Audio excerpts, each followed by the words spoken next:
Kuwaye kuna mata, moyo unanawa, tou ya kuna Jesu bonesi wedu, nekutenda tou ya ujishago chedu, ora pawa kaneta, shakana kakuwayo, mukuna mata, tino komborelwa, ora pawa kaneta, shakana kakuwayo, nguwaye kuna mata, tenzi oswedera,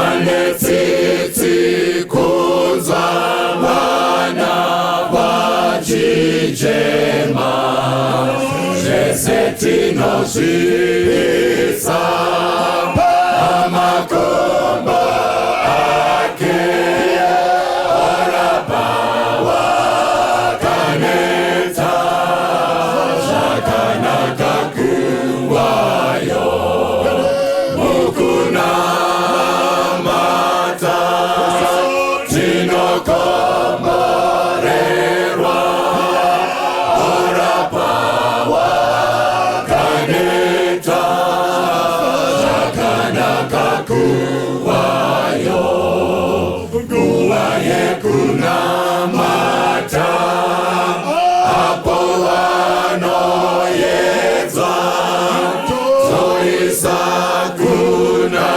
Jesu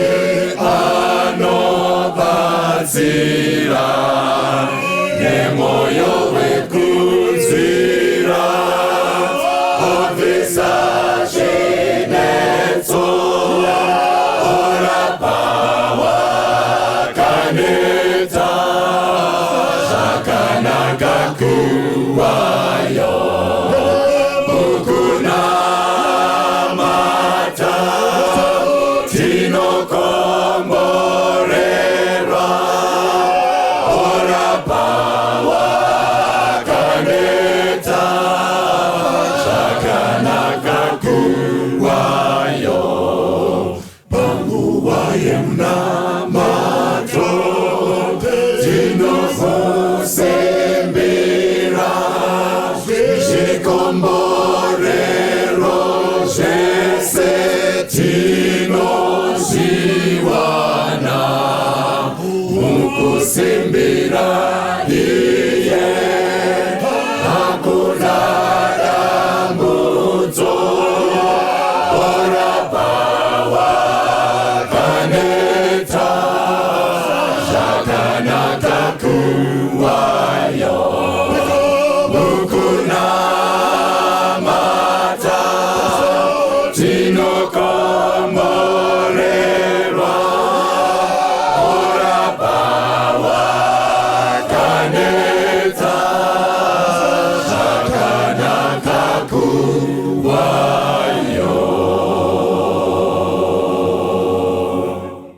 uzimbu Unoyera,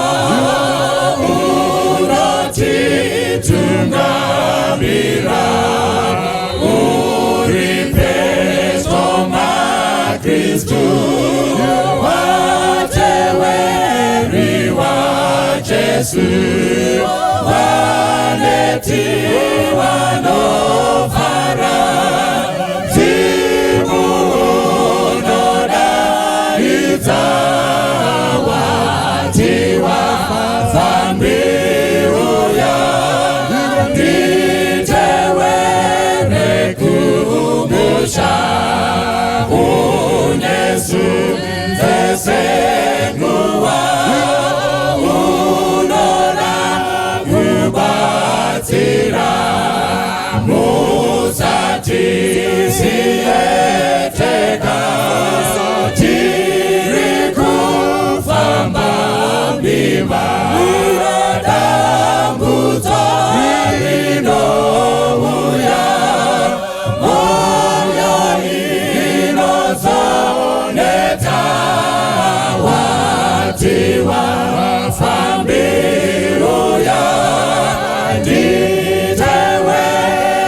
rekumbusha hapo edu mazuwa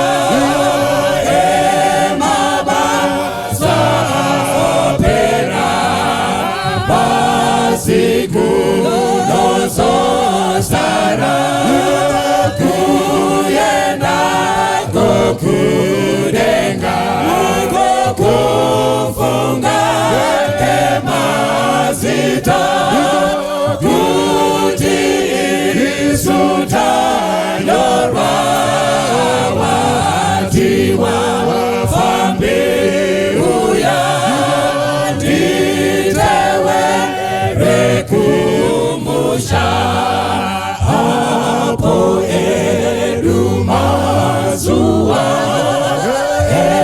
emabasa opera basiku nozosara kuyenda kokudenga kokufunga emazita kuti isutanyorwa watiwa fambi uya nditewe rekumusha.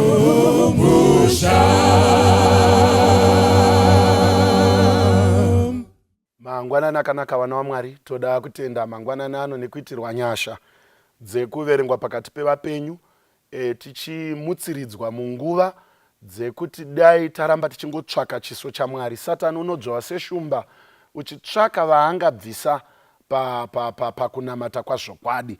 Saka tinoda kutenda nezvirongwa zviri kubatsira kuendeswa kweivhangeri kunzvimbo dzakasiyana siyana muchamhepo. Mwari aitire nyasha umwe nemumwe ari kushanda pake kuti basa irori rigone kufamba. Toda kutendawo zvakare nekupiwa utano hwakakosha kuti tigone kunzwa nekuteerera mashoko iwayaya. Kunyange kune vasiri kuhwawo zvakanaka, vanowanirwawo mukana wekuti vateerere iyoyi nyaya dzinenge dzichikurukurwa nezveumambo hwaShe.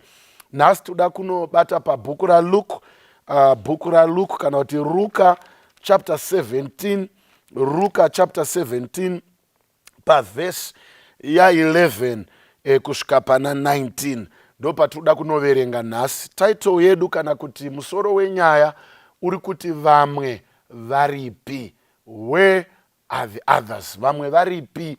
Vamwe varipi mubvunzo uri kutodawo mhinduro, mubvunzo uri kutoda mhinduro, nekuti pakatoshayikwa mhinduro tinogona kutonetsekana kuti saka todhila nenyaya iyi sei. Saka muchaona kuti kune mimwe mibvunzo yaibvunzwa mubhaibheri kana kuti inobvunzwa mukati mekurarama iri kuda mhinduro, but taita dambudziko rekuti mhinduro hatisati tadziwana nanhasi. Vamwe vanhu havasati vapindura nyaya dzavakabvunzwa naJehovha kunzi koimimi apa makapafambisa sei, iyi makaita sei nyaya izvi, havasati vawana mhinduro nanhasi. Saka toda kuti dai Mwari atibatsira, Mwari atibatsirawo kuti tigone kuwana mhinduro yanhasi ichauya kuchechi. Muchaona kuti sangano riri kupinda mubasa rekuedza kutsvaka kuti vamwe vasisapindi nesu vakadzokera kumashure vagone kubatana nesu vadzoke mukati memunda waShe. Saka Mwari anoramba achingobvunza mubvunzo wekuti ko vamwe varipi? Takatanga zvakanaka nevamwe, vamwe vakadzokera kumashure. Egerai nditi nini, kune zvikonzero zvakawanda zvinoita kuti vamwe vanhu vadzokere kumashure.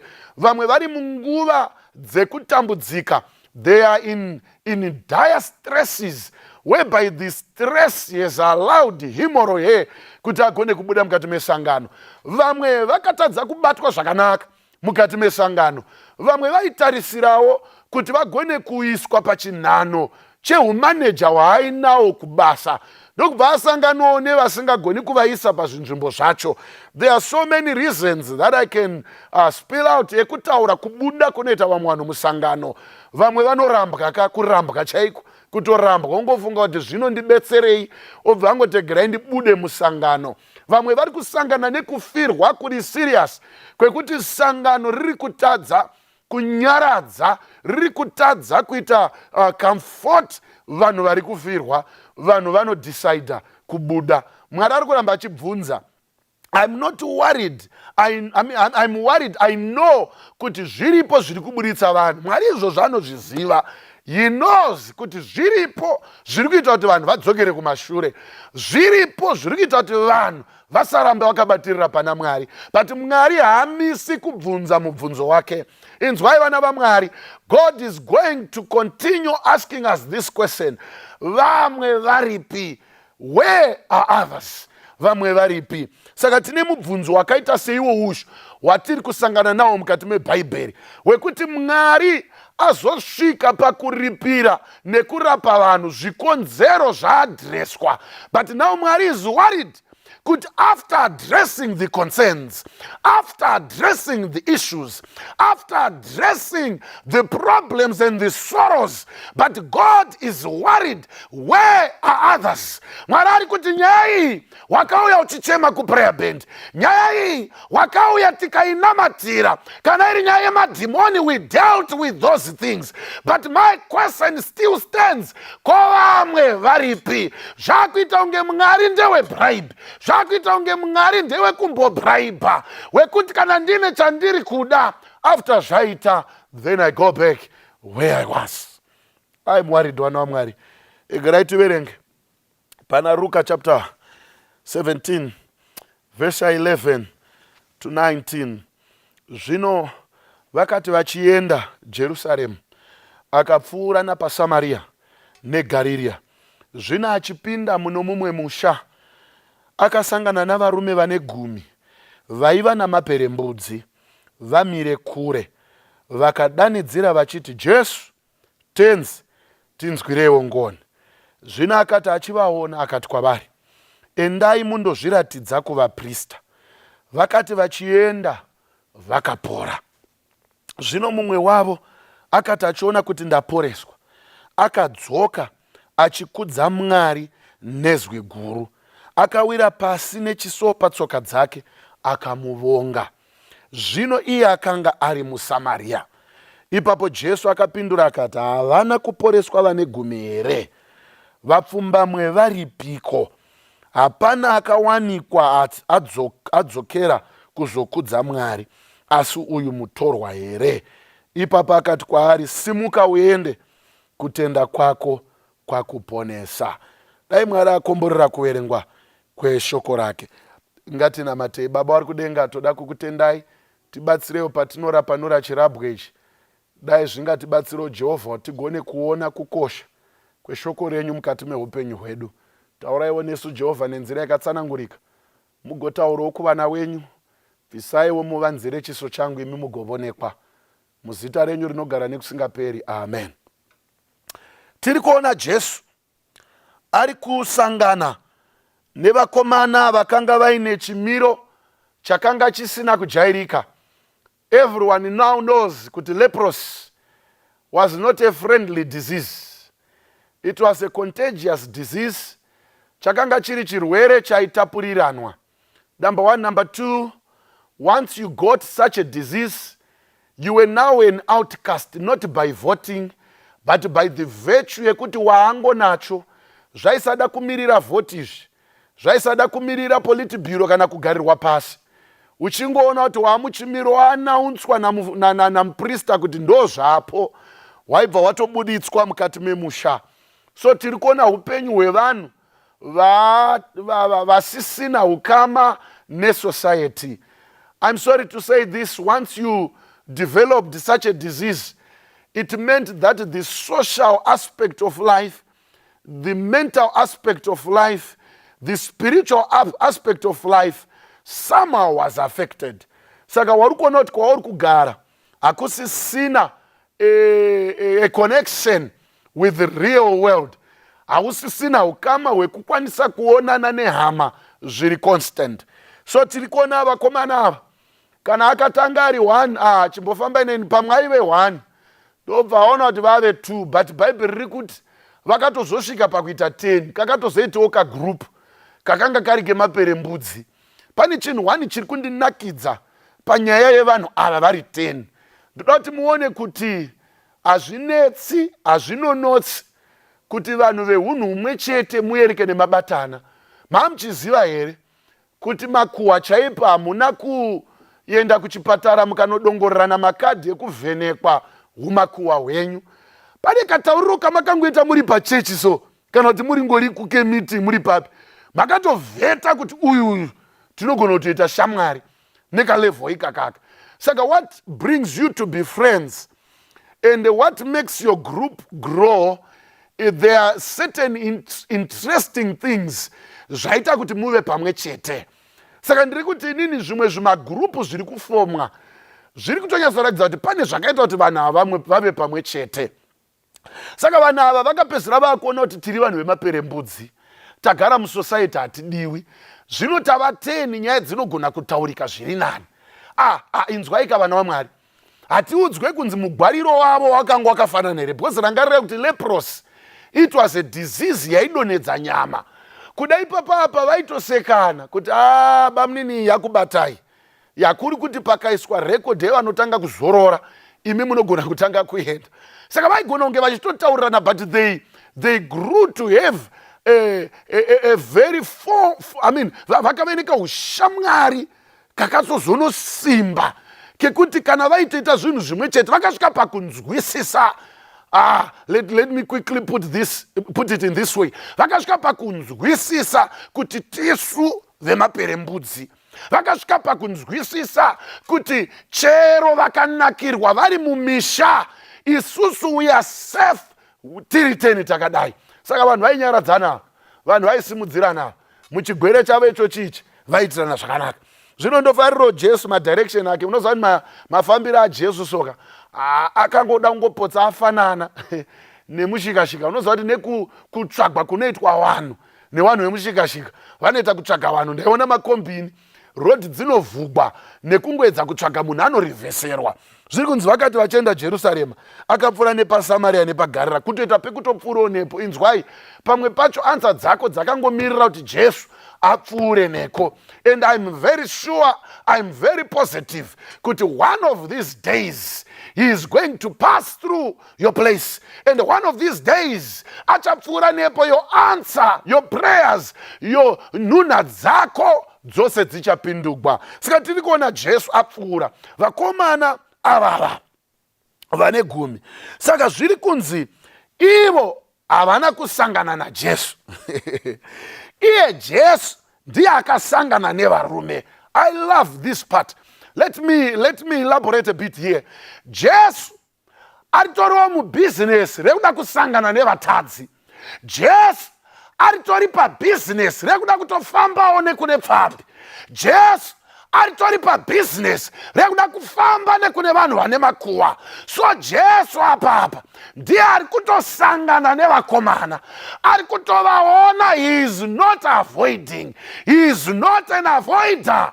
Anotosangana nevanhu. I have good news for you sangano, kuti Jesu haavoide vanhu, tisu tinoavoidana, but Jesu makes an effort yekutosangana nemunhu.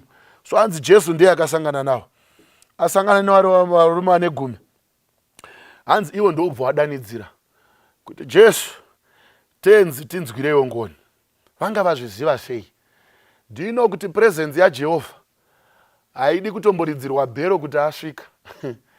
Jesu haadi kuitirwa imwe ceremony yekuti tichimuacknowledge kuti asvika.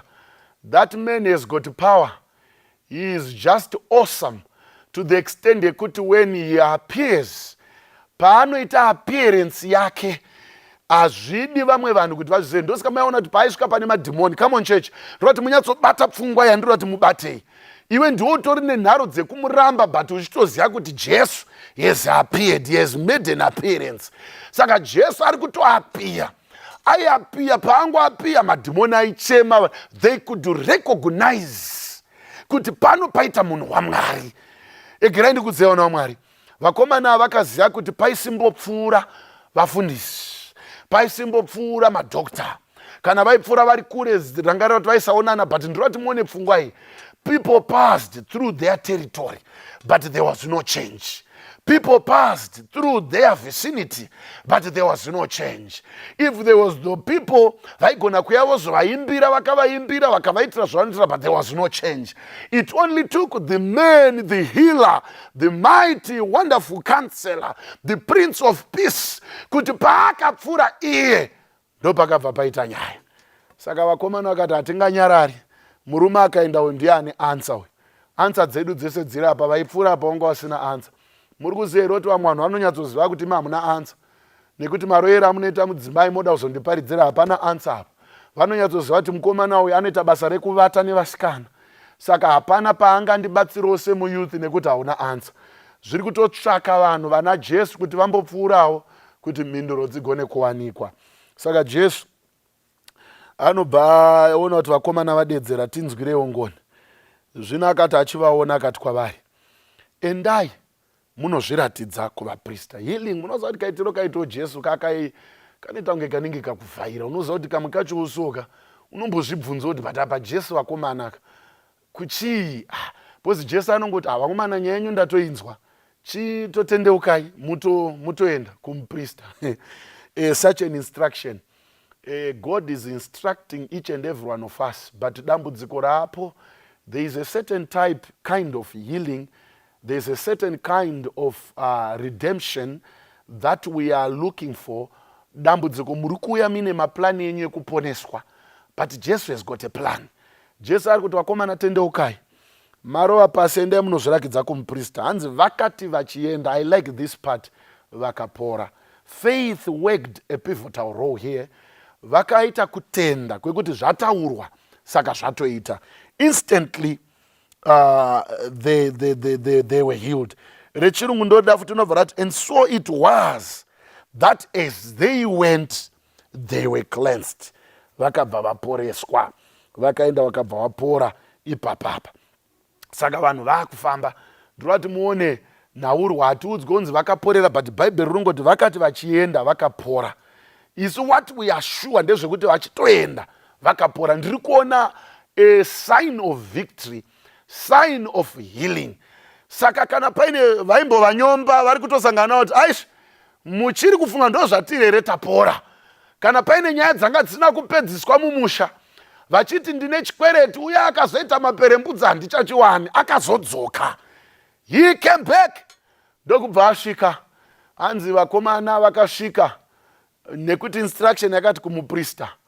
They went there, vakapora, vachitoenda. Pane pandiri kuda kuti ndizobata tichinovharira. Hanzi vakati vari ikoko, pakaita one akabva ona kuti mhando ishi ndaporeswa but handina kuponeswa. That's where my issue is, kuti mukomana anodzoka enda ari kunzi muSamaria. Ari muSamaria haasi mukomana ari kunzi musystem yaIsrael, mutorwa uzvo. Ari kuenda odzoka ndokubva atenda. Mwari ndokubva abvunza kuti imimi ndiudze ansa, nekuti maiwirirana nevanhu ava. Iwe wanga uri shamwari nevanhu ava, varipi? He asked that question. Hanzi Mwari ipapo akapindura akati, simuka hako uende, kutenda kwako kwakuponesa. No, this man was now different from the other 9. Why? Because this man was healed and he was saved. Akaporeswa, akaponeswa. Vamwe vakangoenda vakaporeswa. So tine danger yevanhu vari kuenda nepfuti ivo vasina kupedza training. Tine danger yevanhu vari kungorapwa vozoenda havo vakangorapwa voregedza kunamata munhu avaporesa avarapa vacho. Kune vanhu vari kuenda vari half baked, who are not perfect. Vanhu vari kungonakidzwa nekuti ndabva maperembudzi. Mwari ari kuda kuonawo sincerity yako yekuti maperembudzi zvaabva, ngatichiitai zvekutenda nekunamata munhu abvisa maperembudzi. So tine dambudziko revanhu vakarapwa vakanotenda madhokotera kupfuura kutenda Mwari. Tine vanhu vakaitirwa nyasha mukati mekurarama asi hatisisiri navo. Iye zvino vari kunakirwa neupenyu. They have forgotten the Redeemer who redeemed them from the messes they were in. Vari kukanganwa kuti vakabviswa mukati meguruva. vanhu ivava vakutenda vamwe vanhu kupfuura Mwari. Mwari ari kubvunza kuti nhai vana vaMwari, vamwe varipiko? Vanhu vakanamatira minda, Mwari akavapa minda. When they got those farms, havachagoni kudzorera chegumi nezvipo. Mwari ari kubvunza kuti varipi vanhu vaikumbira vana vaya ngavachiuya kumapathfinder, vana vari kunyimwa kunzi vauye kubasa raMwari. Mwari ari kubvunza kuti varipiko vanhu vatakarapa, chiuyai mupinde mukati memisheni yaMwari. Vanhu vakuda kutochengetedza urwere kuti vasahupamwe zvakare. Vari kuti Mwari, handingaite mistake, makandirwira, handipamhi kudzokera. Vari kukanganwa simba remurapi, vari kukanganwa simba remunhu anoporesa. Egerai ndikudzei vana vaMwari, tichienda kunonamata, Mwari ari kubvunza kuti ko vamwe varipi? We have a mission to fulfill. Handei tinoita basa, ngatitsvakanei tiri kuziva vakarasika. We know those who are in shortcomings. Handei tinotsvaka vanhu vana vaMwari. Tinofanira kurapwa, tofanira kuponeswa. Vanhu vari kaenda vakangorapwa, ngavachidzoka vaponeswe nezita raJesu. Tiri kurarama nevanhu vasati vabatwa naJehovha. Mwari ari kutsvaka vanhu vanotenda, vatariri vanoappreciata, vatariri vanoonawo kukosha nevalue yaMwari. Dai Mwari angatibatsira mangwananano, dai Mwari angatiitira nyasha, tisagara pasi. Handei kubasa vana vaMwari, handei tinotsvaka mubvunzo uchauya. Ko vamwe vana vako varipi? Ngatidzorei uso hwedu tive nenguva yekunamata. Baba vari kudenga, toda kukutendai, matide namoyo mangwanani ano. Muri kuramba muchingotibvunza mubvunzo uye hamusi kuzonyarara. Vana Kaini vakatanga kubvunzwa, vana Adhamu vakabvunzwa, hapana Mwari paasiri kubvunza. Nemamwe mazwi, we have to be accountable. Mwari ari kutsvaka mhinduro dzinobva kwatiri. Totenda nemuSamaria uyu. MuSamaria akagona kuziva kuti kana ndaitirwa nyasha, ndinodzoka ndotenda kuna Jehovha. Sangano harichatendi. Sangano is living on faith which is baseless. Havasina kana basa nekutenda.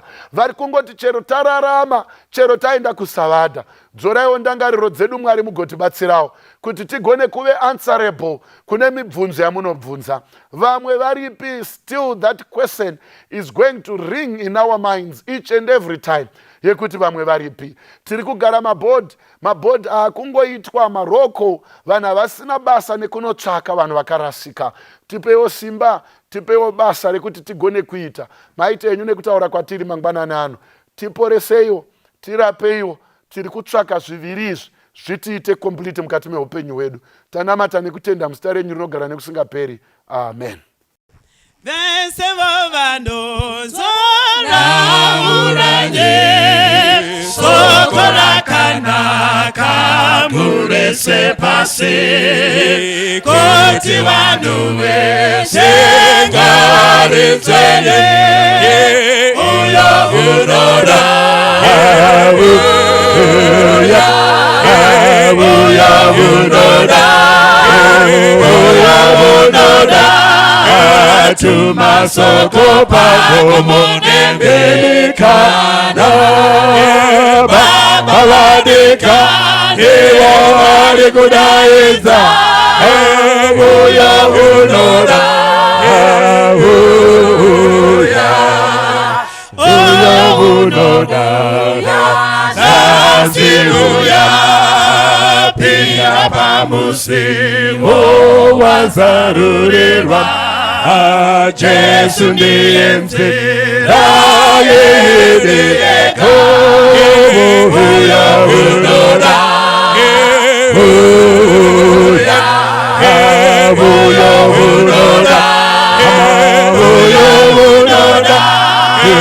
tumasoko pako munembelikana Baba vadika vari kudaidza uya unoda uya unoda nawe wiraine uya unoda tewirangeizwi uya unoda upenyu narini uya unoda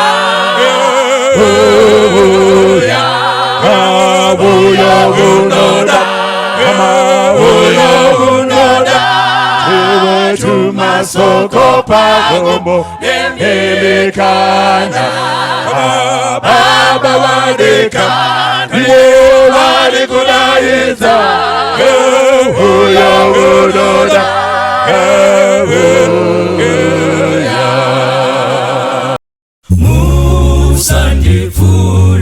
Musandifuretenzi Inzwano chema Apo madaita Vamwe Musandifure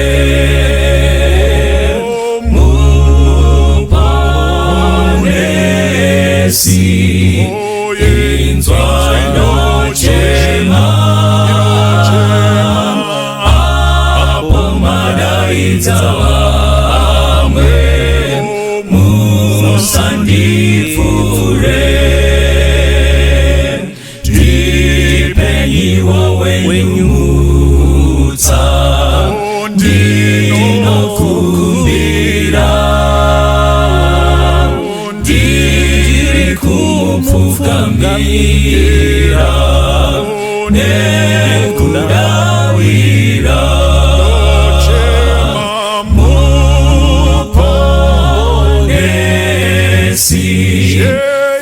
Inzwano chema Apo madaita Vamwe musandifure Ndino musimbira Jesu Ndino kuchaka moyo wangu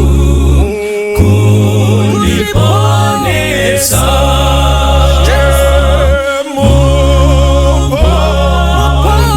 muponesi inzwano chema apo madaita Vamwe musandifure Zimelangu tenzi Jene upenyu Akuchina mubatiri Asimi Jesu Chema muponesi Inzwano chema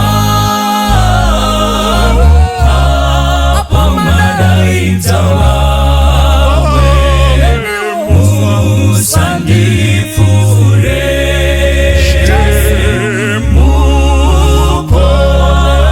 muponesi